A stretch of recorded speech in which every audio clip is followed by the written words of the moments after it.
first-time travelers to the Napa Valley, we have some very important tips that will help you plan a successful and enjoyable trip. The first hurdle is deciding which of the 400 wineries to visit in the Napa Valley. There are two ways to do just that on Wine Country Getaways. First, you can select to follow one of our carefully designed wine trails. For example, if you choose to follow the historic wine trail, you'll visit some of the oldest and most famous wineries in the Napa Valley. Or try the boutique wine trail for Highway 29 or the Silverado Trail. For those who want to avoid the crowds, try the wineries on our hidden wine trail. The second way to plan your visit is using Wine Country Getaway's handy trip planner. Using this tool, you can select wineries based on your interests and then click to map your trip with each winery and your final destination. Plan on visiting no more than 4 or 5 wineries in one day. Pace yourself and enjoy your visit at each winery. Savor the moment. Most of the wineries open for tasting between 10 and 11 a.m. and close between 4 and 5 p.m. Be prepared to pay fees for wine tasting.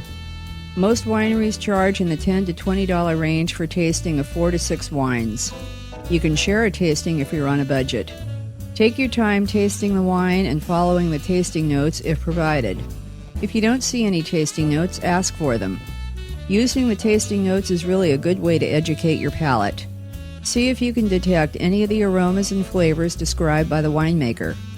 We recommend you take at least one tour in tasting. A good tour will show how wine is made from start to finish, include a vineyard walk, and maybe even a barrel sample. We like the tours at Rubicon, Chateau Montelena, and Hendry Winery. If you like sparkling wine, then definitely take a tour at Domaine Chandon, Schramsberg, or Mumm Napa. All three have terrific tours, but I'd give the edge to Schramsberg because of its history and its spooky caves built in 1870. Make sure you call ahead to book your tour. One of the most enjoyable wine country activities is having a picnic lunch in the vineyards. It's so pleasant to sit peacefully in wine country sipping a chilled glass of white wine with your deli lunch. We have a complete list of places to picnic and where to purchase your picnic lunch. A few of our favorite wineries for picnicking are Rutherford Hill, Reynolds Family Winery, and Summers Estate. Make sure you have a designated driver, or if you're driving, you can do what the pros do. Smell the wine and then swish the wine around in your mouth, but don't swallow it.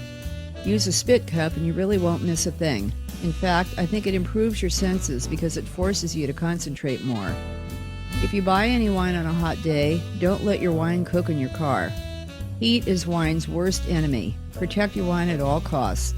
Take a cooler or transport your wine to your hotel room as soon as possible. Whatever you do, figure out a way to keep your wine cool. Don't forget to pack your camera and take loads of gorgeous photos. Have fun on your trip, and don't forget when you get back, visit us at Wine Country Getaways and vote for your favorite tasting room.